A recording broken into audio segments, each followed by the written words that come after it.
Students, आज के इस वीडियो लेक्चर में हम जो chapter number 3 part A demand analysis का जो टॉपिक बाकी रह गया था चेंजेस इन डिमांड उसको कवर अप करेंगे।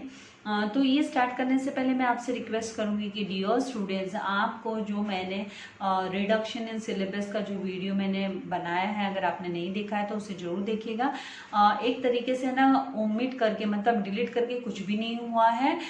सारे के सारे जो यू शुड नो है एंड कुछ सर्टेन क्वेश्चंस है, मतलब जो सर्टेन टॉपिक्स है वो आपको सेल्फ स्टडी के लिए रख दिए गए हैं, जो है ना फ्यूचर में it depends on your teacher कि वो आपके इंटरनल इवैल्यूएशन के लिए यूज में लाए जा सकते हैं।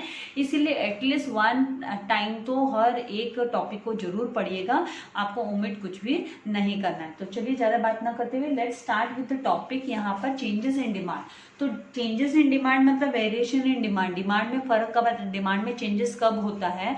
तो when demand for a commodity, जब किसी कमोडिटी की डिमांड है वो इंक्रीजेस हो जाती है, मतलब बढ़ जाती है, और decreases due to changes in other factors. मतलब है ना, किसी भी कमोडिटी की डिमांड में इंक्रीज एंड डिक्रीज जो होता है वो है ना प्राइस की वजह से नहीं। प्राइस तो है ना कांस्टेंट रहने वाला है। इस केस में प्राइस रिमेन्स कांस्टेंट, मतलब प्राइस में उसके जो मोल भाव है उसमें कोई बदलाव नहीं होगा, वो प्राइस एज इट इज रहेगा। लेकिन है ना क्वांटिटी डिमांड में चेंजेस आ जाता है, या तो इंक्रीज हो जाता है या डिक्रीज हो जाता है। अदर फैक्टर्स कौन से? जैसे टेस्ट हो गया, इनकम हो गई बंदे की, है ना कमाई के ऊपर हो गया, टैक्सेशन पॉलिसी हो गई, क्लाइमेटिक कंडीशंस हो गए। इन सब चीज़ों को हम है ना डेली लाइफ में, हमारी जो रोजमर्रा की जिंदगी है उसमें हम महसूस करते हैं।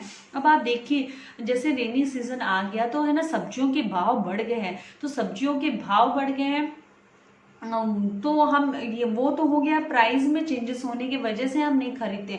लेकिन है ना कभी कभी क्या होता है कि प्राइस एज इट इज रहता है, लेकिन उस पर्टिकुलर चीज की डिमांड कम हो जाती है क्योंकि वो सीजन के लिए नहीं होती है, उस सीजन के लिए नहीं होती है, तो प्राइस रिमेन्स कांस्टेंट। जैसे यहाँ पे अगर मैं एग्जाम्पल के तौर पर आपको बोलूँ, आइसक्रीम है ना रेनी सीजन में जल्दी से कोई नहीं खाना चाहता, प्राइस उसके एज इट इज है, लेकिन उसकी डिमांड है उसमें चेंजेस आ गया। मतलब क्या, उसकी डिमांड गिर गई, डिक्रीज हो गई, डिमांड में ना फॉल आ गया। किस वजह से? तो वो क्लाइमेटिक कंडीशन की वजह से वो चेंजेस जो आया है, फर्क आया है, जो डिक्रीज आया है, फॉल आया है, वो क्लाइमेटिक चेंजेस की वजह से आया है।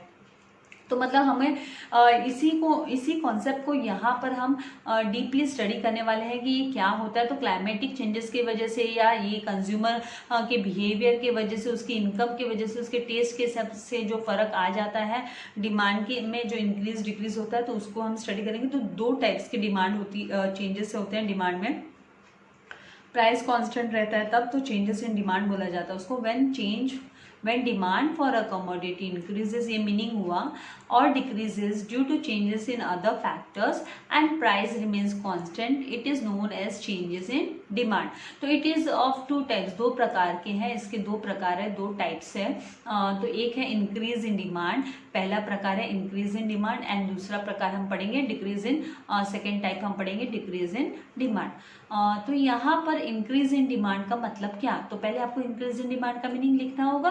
तो यहाँ पे it refers to increase in quantity demanded due to favourable changes in other factors. जो अदर फैक्टर्स है, तो फैक्टर्स कौन से हैं, अदर फैक्टर्स कौन से हैं? तो यहाँ पर अदर फैक्टर्स लाइक टेस्ट, किसी बंदे का टेस्ट चेंज हो गया है, इनकम चेंज हो गई है, income of a consumer, climatic conditions, ये सब का असर, इन सब के असर की वजह से, फेवरेबल चेंजेस की वजह से जो डिमांड में इंक्रीज होता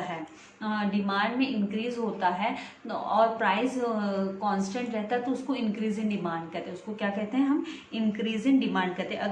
अगर इस सिंपल भाषा में मैं इंक्रीज इन डिमांड बताऊं तो increase in demand when more quantity is demanded. एक नॉर्मल उसमें आप मीनिंग इसका लिखोगे नॉर्मल सिंपल लैंग्वेज में, तो आप इसके लिए बोलोगे कि इंक्रीज इन डिमांड का मतलब क्या होता है? When more quantity is demanded than before, पहले के बजाय, at the same price, that is called as increase in demand. उसे हम इंक्रीज इन डिमांड कहेंगे। तो यहाँ पे रीजन क्या है इंक्रीज इन डिमांड का?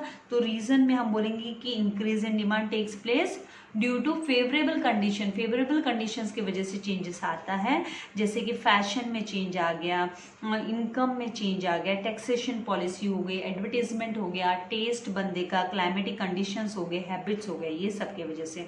और इस केस में क्या होता है, एक चीज याद रखने वाली, इस केस में क्या होता है, तो इस केस में जो है ना प्राइस होता है कमोडिटी के, price of a commodity remains constant, वो सेम रहती है, कांस्टेंट रहती है, मतलब है ना उसके मोल भाव में कोई फर्क नहीं होता है, चेंजेस नहीं होता है, वो एज इट इज रहता है, उसमें कोई बदलाव नहीं आता है। फिर है ना यहाँ पे आपको डिमांड कर्व, हम यहाँ पे डिमांड कर्व के थ्रू, ये जो डिमांड कर्व हमको दिए इसके हेल्प से हम increase in demand and decrease in demand को स्टडी करेंगे। तो यहाँ पर आपको डिमांड कर्व है, यहाँ पे जो इंक्रीज इन डिमांड की डिमांड कर्व है वो है ना शिफ्ट करती है राइट हैंड साइड की तरफ। आपकी जो ओरिजिनल डिमांड है, demand curve shifts to the right hand side of the original demand curve. तो इसको हम कैसे बताएंगे, तो ये जो डायग्राम दिया है आपको यहाँ पर, ये इंक्रीज इन डिमांड का जो डायग्राम दिया है, इसमें आप देखिए एक्स एक्सिस, ये जो एक्स एक्सिस है ना, ये एक्स एक्सिस है वो क्या रिप्रेजेंट करता है, वो है ना क्वांटिटी को दर्शाता है, क्वांटिटी डिमांडेड इन केजीज को दर्शाता है। एंड ये जो वाई एक्सिस है, इसको हम वाई एक्सिस बोलते हैं, राइट, जो खड़ी रेखा है, जो स्टैंडिंग लाइन है, जिसे हम वर्टिकल लाइन बोलते हैं। तो ये ग्राफ पे जो वर्टिकल लाइन होती है उसे हम ये जो किसको रिप्रेजेंट करता है, तो ये प्राइस को रिप्रेजेंट करता है, प्राइस इन रुपीज, प्राइस को रिप्रेजेंट करता है। फिर यहाँ पे प्राइस ऑफ अ कमोडिटी, ये जो आप देख रहे हो ये पी है ना प्राइस, ये देखिए यहाँ पे ये ना ये लाइन जो ये मूव कर रही है, लाइन सीधी रेखा, ये जो पी के यहाँ से ये जो लाइन जा रही है ये स्ट्रेट है, वो एकदम स्ट्रेट जा रही है, मतलब उसमें कोई है ना डिफरेंसेस नहीं आ रहे, चेंजेस नहीं आ रहे हैं। तो इसका मतलब ये पी है ना वो कांस्टेंट रहता है, यहाँ पे पी क्या है वो कांस्टेंट है। जबकि है ना आप देखोगे ये जो क्वांटिटी, ये जो क्यू है ना, यहाँ पे देखिए ये क्यू है, क्वांटिटी है, क्यू है, ये क्यू से, और ये एरो किस तरफ जा रहा है, Q1 की तरफ जा रहा है, एरो Q1 की तरफ जा रहा है। इसका मतलब जो क्वांटिटी डिमांडेड है वो इंक्रीज हो गई है, वो इंक्रीज हो गई है। तो ये इसकी वजह से क्या होता है, ये जो दिखाई दे रहा है डी, ये आपकी पहली ओरिजिनल डिमांड कर्व है, ओरिजिनल डिमांड कर्व है। तो ये जो ओरिजिनल डिमांड कर्व से ये शिफ्ट हो रही है, इंक्रीज हो रही है, मतलब बढ़ रही है डिमांड, इंक्रीज हो रही है, बढ़ रही है डिमांड। तो ये D1 आपकी क्या है, नई डिमांड है, मतलब आपकी नया वाला जो मतलब इंक्रीज इन डिमांड हो गया, ये इंक्रीज इन डिमांड है। तो ये कहाँ पे शिफ्ट हुई है, तो देखिए आपको left hand side and right hand side पता है, ये डी है वो लेफ्ट हैंड साइड में हो गई, और D1 क्या है आपके राइट हैंड साइड में हो गई। तो इसके लिए फिर हम इसे क्या लिखेंगे कि द डिमांड, लिखना भी बहुत आसान है, लॉजिकली आपको इसको समझना है, सोचना है। तो ये जो डी है वो है ना शिफ्ट हो रही है, डिमांड कब है वो शिफ्ट हो रही है, कहाँ से, लेफ्ट हैंड साइड से वो राइट हैंड साइड पर शिफ्ट हो रही है। तो ये क्या इंडिकेट कर रहा है, ये आपको क्या दर्शाता है, क्या इंडिकेशन देता है, क्या इंडिकेट करता है कि डिमांड में इंक्रीज हुआ है, डिमांड में क्या हुआ है, इंक्रीज हुआ है। तो इस तरीके से यहाँ पर आपको इसका प्रेजेंटेशन भी आपको लिखना होगा, इतने डिटेल में यहाँ नहीं दिया है। तो आपको ये ना कि X axis represent quantity, Y axis represent what, price, और फिर उसके बाद में आपको उसको एक्सप्लेन करना होगा। तो इस तरीके से आपको इसका अगर ये आपको शॉर्ट नोट में आ जाता है इंक्रीज इन डिमांड, तो आप डायग्राम के साथ में अपना एक्सप्लेन कर दीजिए। और उसके लिए फिर आप है ना इसकी चेंज इन डिमांड की डेफिनेशन भी जरूर लिखिएगा, छोटा सा इंट्रोडक्शन देते हुए आप अपना आंसर को प्रेजेंट कीजिएगा। तो नेक्स्ट यहाँ पे डिक्रीज इन डिमांड। अब डिक्रीज इन डिमांड का मतलब क्या होता है, इट रिफर्स टू डिक्रीज, मतलब in quantity demanded, quantity demand में डिक्रीज होना due to unfavourable changes. Unfavourable changes मतलब है ना हमें उस वक्त उस कमोडिटी के लिए ना को खरीदना सही नहीं लग रहा है, या तो हमारी इनकम कम हो गई हो, या हमारा टेस्ट चेंज हो गया हो, या मौसम के बदलाव की वजह से, जैसे मैंने कहा आइसक्रीम की जरूरत आपको फील नहीं हो रही है, विंटर मतलब रेनी सीजन है, तो आप है ना आइसक्रीम या गोला खाना पसंद नहीं करोगे, कोल्ड ड्रिंक पीना पसंद नहीं करोगे, तो क्लाइमेटिक चेंजेस हो गया, राइट। तो वहाँ पे आपके जो भाव है आइसक्रीम के, गोले के और कोल्ड ड्रिंक से, वो तो है ना कांस्टेंट है, वो तो कांस्टेंट है, लेकिन है ना मौसम की नज़ाकत को देखते, मौसम के बदलाव की वजह से हम उस चीज़ को प्रेफर नहीं कर रहे हैं। तो इसको अगर आपको साधारण शब्दों में इसका मीनिंग लिखना है, डिक्रीज इन डिमांड का आपको अगर साधारण शब्दों में मीनिंग लिखना है तो आप लिखोगे when less quantity is demanded, मैं रिपीट कर रही हूँ, when less quantity is demanded than before at the same price, when less quantity is demanded than before at the same price it is called as decrease in demand. तो उसे क्या कहा जाता है, डिक्रीज इन डिमांड कहा जाता है। और उसका रीजन क्या है, क्यों डिक्रीज हो रहा है डिमांड में, तो उसका रीजन आप बोलोगे कि decrease in demand takes place due to unfavourable conditions like जैसे changes in factors, unfavourable changes in factors other than price, factors other than price, जैसे फैशन में चेंज हो गया, टेस्ट में चेंज हो गया, टैक्सेशन पॉलिसी वगैरह हो गई, हैबिट्स हो गई, उसकी वजह से जहां पर आपके प्राइस तो क्या रहने वाला है, कांस्टेंट रहने वाला है, सेम रहने वाला है। अभी यहाँ पे डिक्रीज इन डिमांड का आपको डायग्राम दिया हुआ है, तो यहाँ पे आप ये जो डिमांड कर्व है हमारी, ये है ना आपके लेफ्ट हैंड साइड में शिफ्ट होती हुई दिखाई दे रही है। आप एरो देखोगे ये किस तरफ मूव कर रहा है, तो लेफ्ट हैंड साइड में ये जो डैश डैश करके जो रिकरिंग लाइन दी है वो आपका है ना चेंज इन डिमांड का, डिमांड कर्व का वो डिमांड कर्व है आपकी। तो आपको यहाँ पे लिखना है कि demand curve shifts to left hand side of the original demand curve, original demand curve के लेफ्ट हैंड साइड में शिफ्ट कर रही है ये। एंड इसको हम फिगर में देख के हम बता सकते हैं कि उसी हिसाब से इसमें चेंजेस आ रहा है, राइट। तो आप फिर इसको लिखोगे कि एक्स एक्सिस क्या रिप्रेजेंट करता है, आपको आंसर आपका थोड़ा सा इंप्रूव करके लिखना है ना कि किस तरीके से आप इसका प्रेजेंटेशन दोगे। तो आप बताओगे कि एक्स एक्सिस है ना आपका क्वांटिटी डिमांडेड को रिप्रेजेंट कर रहा है। तो यहाँ पे देखिए ये क्यू है, आपका जो ओरिजिनल क्वांटिटी है वो क्यू है, ये क्यू से Q2 की तरफ शिफ्ट कर रहा है, ये Q से Q2 तक की तरफ शिफ्ट कर रहा है। और यहाँ पर यहाँ पे प्राइस तो कांस्टेंट रह रहा है क्योंकि प्राइस की तो लाइन है, सीधी रेखा ही जा रही है, उसमें कोई फर्क नहीं आ रहा है, मतलब ये अबोव इंक्रीज थोड़ी ना हो रहा है, प्राइस रेट इंक्रीज नहीं हो रहा है, ये कांस्टेंट रह रहा है। तो फिर आपको इसको लिखना होगा कि Y axis represents price and X axis क्या करता है, रिप्रेजेंट करता है क्वांटिटी को, क्वांटिटी को रिप्रेजेंट करता है एक्स एक्सिस। और फिर उसके बाद में the price of commodity remains constant, ये सेम रहते हैं, प्राइस सेम रहता है एंड द क्वांटिटी डिक्रीज होती है, कहाँ से, Q से Q2 में डिक्रीज हो रही है, Q से Q2 अंदर की तरफ आ रही है, ग्राफ मतलब आपकी अंदर की तरफ आ रही है, इसमें डिक्रीज हो रहा है, इसमें फॉल हो रहा है। तो ये जो डी है वो आपकी ओरिजिनल डिमांड है, ओरिजिनल डिमांड से ये जो ऊपर डिक्रीज करके लिखा हुआ है और ये एरो है ना वो किस तरफ मूव कर रहा है, D2 की तरफ मूव कर रहा है। तो यहाँ पे आपकी जो क्वांटिटी डिमांड है, डिमांड इन क्वांटिटी वो डिक्रीज हो रही है पर्टिकुलर कमोडिटी की। तो ये आपका डिक्रीज इन डिमांड को इंडिकेट करता है, किसको इंडिकेट करता है, डिक्रीज इन डिमांड को इंडिकेट करता है। तो इस तरीके से फिर आपको इसको प्रेजेंट करना होगा।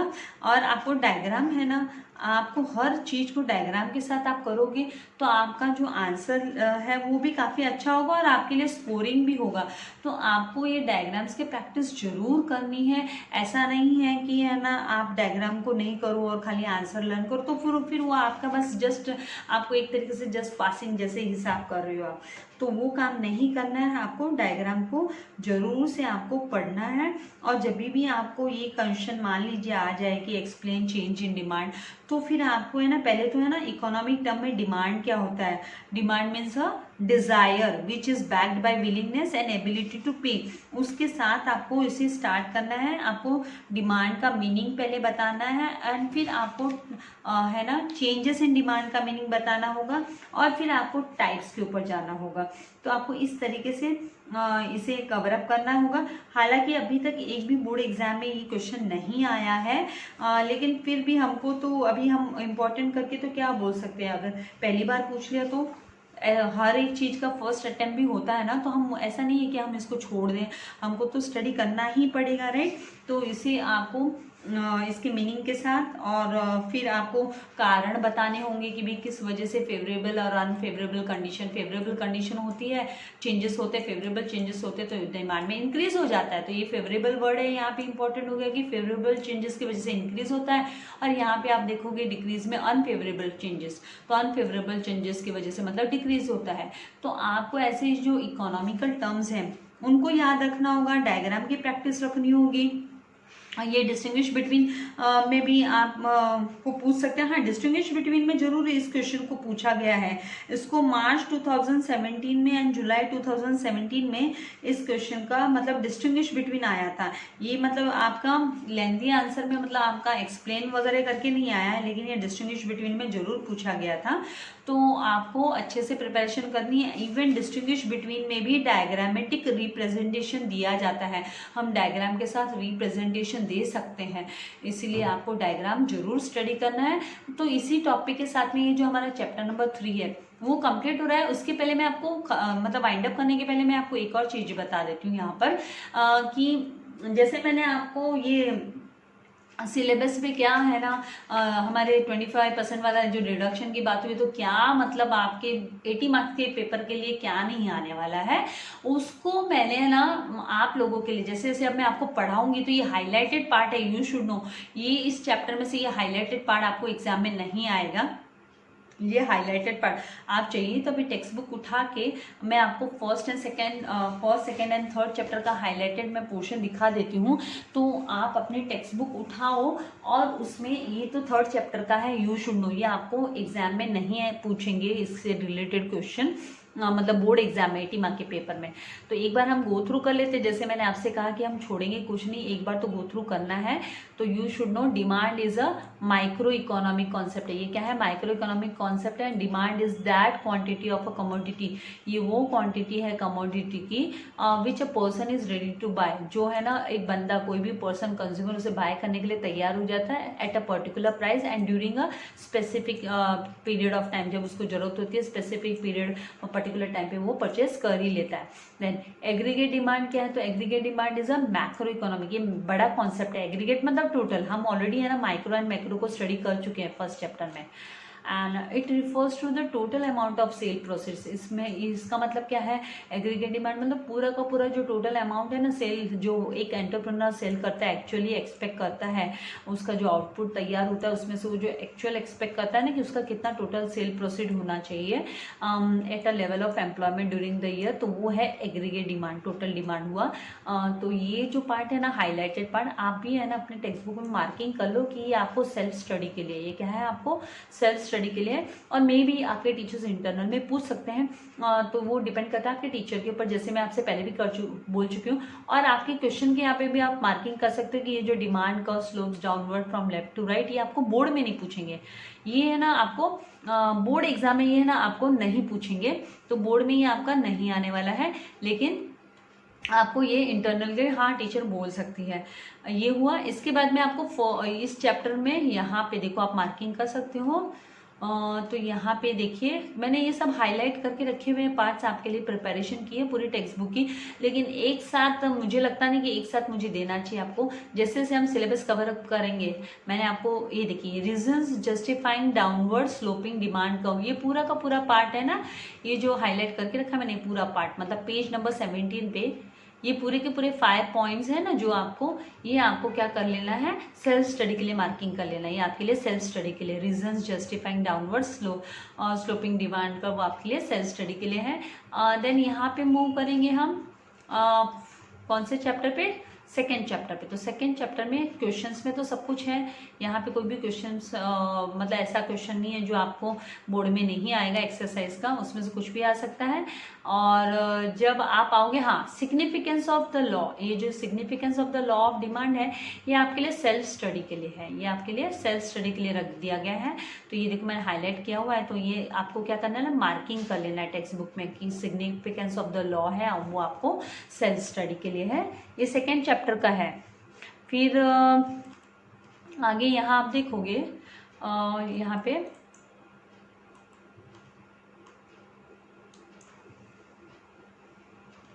सेकेंड चैप्टर में हाँ ये जो यू शुड नो है ना, पेज नंबर जो आपके टेक्स्ट बुक पेज नंबर 11 पे यू शुड नो जो दिया है आपको, ये आपको सेल्फ स्टडी के लिए रख दिया गया, जो मैंने आपको ऑलरेडी स्टडी करा चुकी थी कि टीयू का मतलब क्या होता है, सिग्मा एमयू, जो total utility at a previous level हम कैसे निकालते हैं, और ये सब है ना आपको सेल्फ स्टडी के लिए रख दिया गया है।